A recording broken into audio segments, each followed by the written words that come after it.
All right, man. If there's anybody who's been looking for a sign, who has been down and out, pretty much eliminated from any potential of having a starting job, it's been Dillon Gabriel, and it's not changing, despite what anyone may try to lie and tell you, man. Dillon Gabriel is buried on the bench.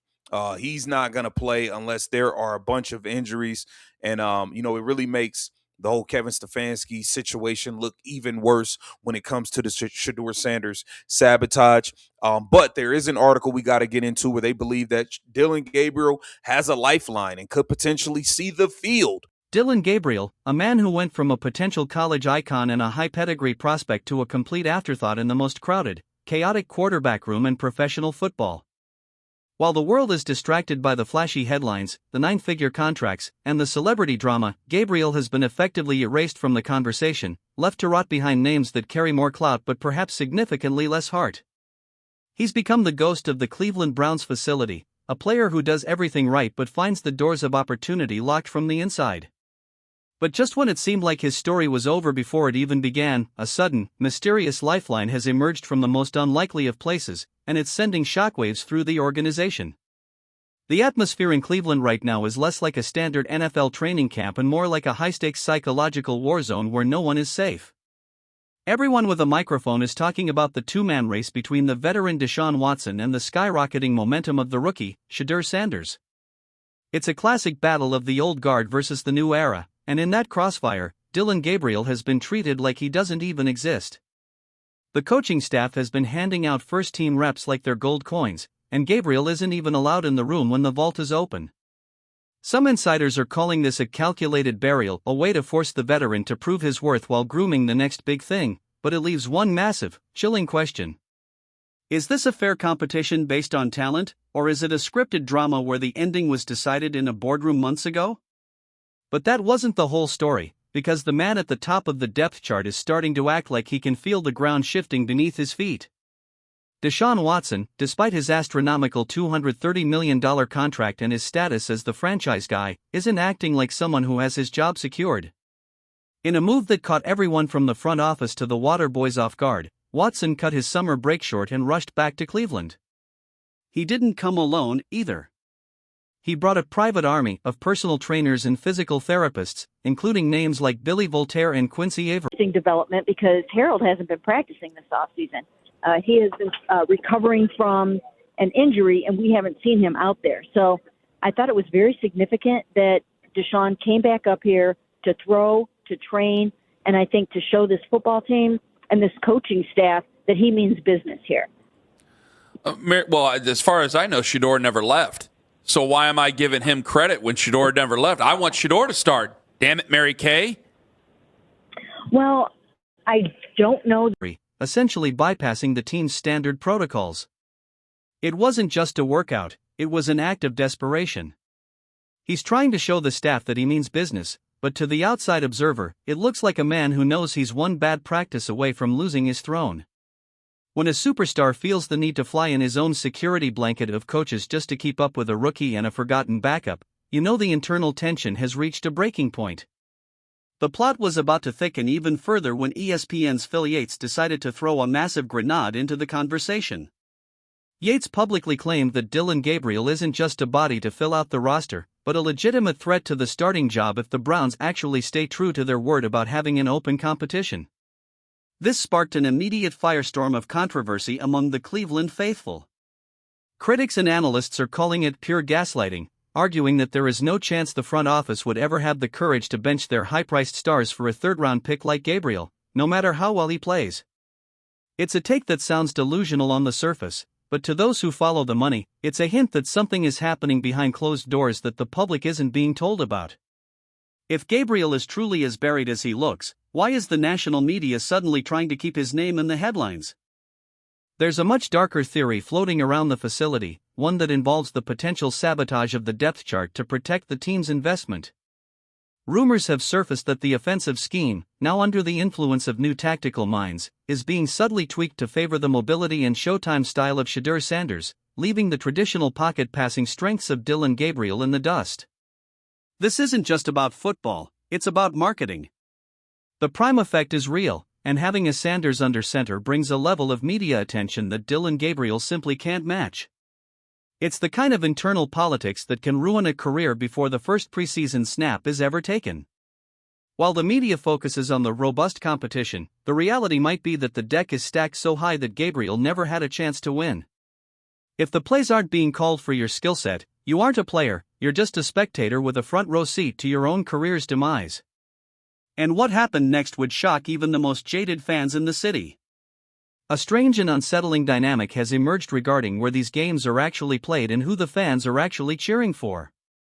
There is a growing, terrifying belief among the coaching staff that Deshaun Watson might be safer playing on the road than he will be in his own stadium. The Cleveland home crowd is notoriously impatient, and they have a history of turning on their own players the moment things go south. With the shadow of Shedeur Sanders looming over every play, the atmosphere at the home opener is expected to be nothing short of hostile. Imagine the crushing pressure of knowing that 60,000 people are waiting for you to make one single mistake just so they can scream for the guy standing on the sidelines. This home field disadvantage might be the only reason Dillon Gabriel or Sanders see the field this year. The front office might be forced to make a change not because of the stats on the page, but because they're afraid of a literal riot in the stands. As the preseason games approach, the forgotten man narrative is reaching its absolute peak, and the pressure is starting to leak into the playbook itself. There's a secret war happening over the nuance of the offense. Reports suggest that Todd Monken is trying to build a system that works for both a mobile threat and a traditional passer, but in the NFL, trying to please everyone usually results in pleasing no one. If the offense is drastically different for each guy, it creates a rift in the locker room. The offensive linemen don't know who they're blocking for, and the receivers don't know the timing of the ball. This confusion is exactly where a hidden talent like Dillon Gabriel could thrive, or where he could be completely ignored while the superstars struggle to find their rhythm. It's a high-wire act that the coaching staff might not be able to survive, especially with the weight of the city's expectations pressing down on them. But there is a ghost haunting this organization that no one wants to talk about, and his name is Ryan Grigson. Athletic profile that could help him carve out a specialized role. Gabriel, meanwhile, has been treated like the forgotten man in Cleveland's crowded quarterback room, but ESPN's Phil Yates believes the third-round pick should not be dismissed entirely if the Browns are truly going to let the competition play out. He said this is the truest competition in the NFL. What I mean by that is whoever performs the best in training camp should be the week one starter. If Gabriel makes some noise in training camp in the preseason, Yates believes he could at least be in that conversation. Phil Yates, I think you have lost your damn mind. There is no chance. There's no. For those who don't remember, Grigson is the man many blame for the early retirement of Andrew Luck, one of the greatest prospects in history, because of his refusal to prioritize the offensive line. Now that Grigson is in the Browns' front office, fans are starting to panic. They see the same patterns repeating: a refusal to help the men in the trenches while focusing all the attention on the sexy quarterback competition. If the Browns don't fix their protection, it won't matter if it's Watson, Sanders, or Gabriel back there, they'll all end up on the injury report. The sabotage might not be intentional, but a result of a management style that has already offed the career of a generational talent in the past. Is Dillon Gabriel being buried on the bench as a way to keep him safe from a failing system, or is he just the next victim of a front office that doesn't know how to protect its assets? This leads to the final, and perhaps most shocking, possibility regarding the unexpected lifeline for Dillon Gabriel. Some league insiders believe that Gabriel is being kept on ice not so he can play for Cleveland, but so he can be used as the ultimate trade bait. There are several quarterback-needy teams watching the Cleveland camp with predatory eyes, waiting for the moment the Browns realize they can't keep three high-level talents happy. The lifeline might be a secret audition. If Gabriel gets even a few minutes of preseason action and looks sharp, he could be shipped off to a team like the Giants or the Raiders before the trade deadline. The idea, if it's going to work out that way, Shedeur could easily win this starting job. I don't want to say easily, but I mean, he is right in the thick of it. He has a bona fide chance to win the starting job. Do you think the offense changes depending on who wins the job, or do you think Todd Monken is doing his best to make sure that he's got an offense that both of these quarterbacks can? Depending on who starts. Deshaun Watson obviously is more of a mobile quarterback. I think he would run more RPOs. I think he would call more designed runs. I think that Browns get their draft picks back, and Gabriel gets a chance to actually lead a team without the shadow of a $230 million contract hanging over his head. It's a betrayal of the fan base that wants to see him succeed in Cleveland, but in the cold world of NFL business, it might be the only way he ever sees the field. The situation in Cleveland is no longer just about football, it's a volatile cocktail of ego, money, and the raw, desperate desire to survive in the league.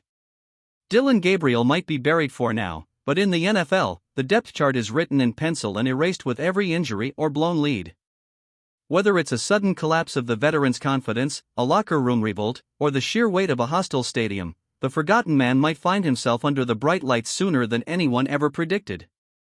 But as the season draws near, you have to ask yourself, is Gabriel being kept as a break glass in case of emergency savior, or is he just a pawn in a game that was never designed for him to win? One thing is certain, the fuse has been lit, and when this situation finally explodes, the fallout will change the face of the franchise forever. What do you think? Is there a world where the forgotten man actually takes the throne, or is the Dillon Gabriel era over before it even had a chance to begin?